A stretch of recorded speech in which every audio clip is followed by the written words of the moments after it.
What's up, guys? Today I'm going to do another breakdown on Makoto's animation. We're going to look at the poses, the arcs, and the genius of Street Fighter 3. But before doing this, I want to show you something really cool. There's this website, justnopoint.com/waifus. You can go here and you can choose any character, and you can look at the GIF images of every attack from Street Fighter. It's really cool. And there's another, if you're using Chrome, you can download something called GIF Scrubber. You can install this to Chrome. And if you click on any GIF and you go GIF Scrubber, you can actually play this in slow motion. You can explode it so you see every image like this. And you can even download it as a zip file. So I downloaded one of her animations today and I just put it inside an image plane in Maya. All right, let's start breaking down this animation. Let's play it a couple times. This is a heavy punch, crouching heavy punch. As you can see on frame 5, like this animation happens so fast, like as soon as you hit the button, at frame 5, she's already punching you. And there's a nice smear frame on the hand there. And there's like a very nice line of action happening on that hit frame. And the animator is using the cloth to really tell us where to look at. There's a nice line of action that goes through the body like that as well. And that is like the main hit pose where the hit is happening. And let's just go back to frame 1. And I want to show you guys something here. Bring up my notes. In this frame 1, there's a nice C shape in the body where she's crouching. And the body is pretty much closed here. And it's a very clear pose where even if I zoom out, even if this is like pixelated, I can still see her hands, her stance. It's a very clear pose. But notice what happens here. After frame 1, her body, her lower body leads, the hip leads, and this line of action turns into something different. More like a S shape here. So she goes from a C shape in one frame to an S shape. And then on frame 3, she literally goes into a reverse C. So she's leading with the lower body there. Take a look at her hips. Let me hide this and bring up the hip motion ball. So look at that ball, how she's leading with the lower body there. And on frame 2, when she's moving forward, everything is not moving forward at the same time. Some body parts are moving in the opposite direction, and that is the hand here. So compare, like whenever you're going from pose to pose, you don't want to go like very robotically. And the animator is breaking the motion down, bringing that hand up, bringing this hand back, this one. And you can see the cloth is starting to drag here as well when she's moving forward. So I want to talk about anticipations in game as well. Like because these Street Fighter animations are so quick, most of the animations in Street Fighter, like the anticipation is built into the forward momentum. Like, you know, in animation schools they teach you when you're doing anticipation, you have to go to the opposite way and then you can move forward.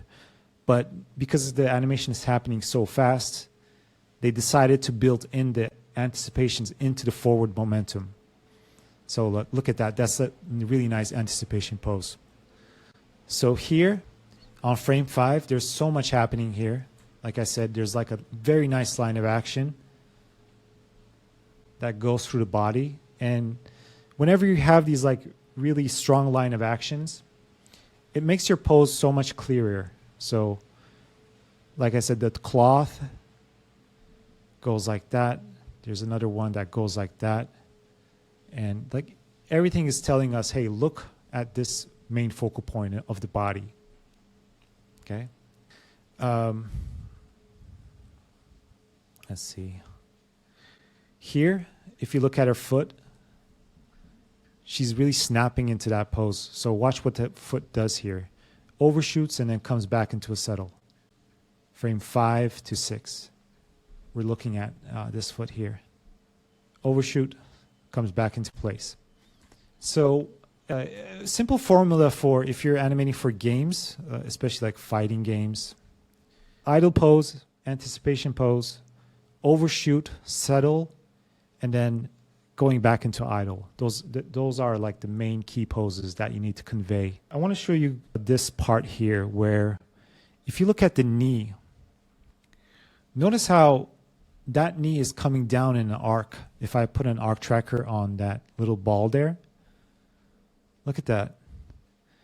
So whenever you're doing pose to pose and you're going in between, Maya will give you this very linear curve that wants to go from A to B in a linear way. But your job as an animator, if you're doing in-betweens, you can make your arcs more interesting on every body part.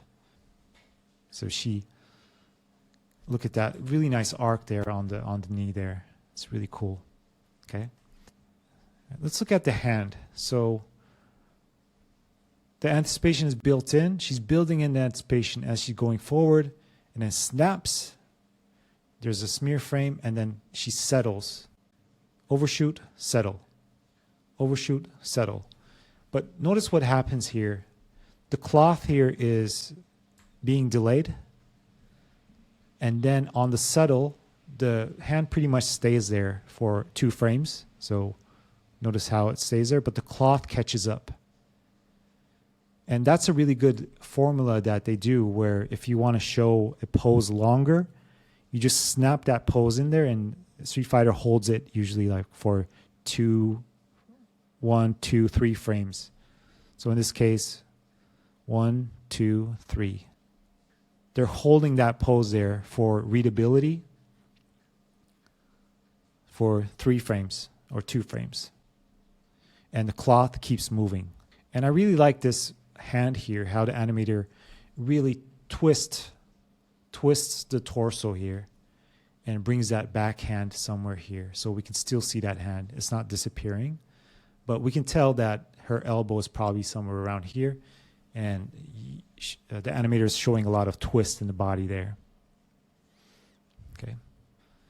Another thing is like the cloth is catching up, but here the hair is catching up as well. If you look at 1 frame later, the hair comes to a settle as well. And the animator is really pushing that mouth to become visible. All right, so hold the pose. Let me bring up my notes. Oh, this part is really cool. It's very interesting for a gameplay animator here. When she's going back to idle, she just doesn't go back to idle and like go into that pose as soon as possible. She comes into the end pose, that ending idle pose, in a very unique way, right? The animator just didn't add like a linear in between from here to here to get in there, to get to that end pose. So let's track the hips here. Put an arc tracker on it. So pretty linear here, but the animator dips the hips there and then overshoots actually, and then comes back into the idle, really eases into it. And that shows a lot of weight there and a lot of personality, how she's trained after throwing a punch. She's hitting a different pose there and then comes back into an idle, eases into the idle. And that shows a lot of weight, how the animator drags the cloth. Yeah, so she settles into the crouch there. So if you guys have any more recommendations, write me a comment. I'll do a breakdown on other sprite animations. Man, look at those fingers here when it comes to a settle. So here it's straight. She hits that pose. And then when she comes into this settle, it's a different pose. Nice fingers. You can tell she's really trained. All right, guys, see ya.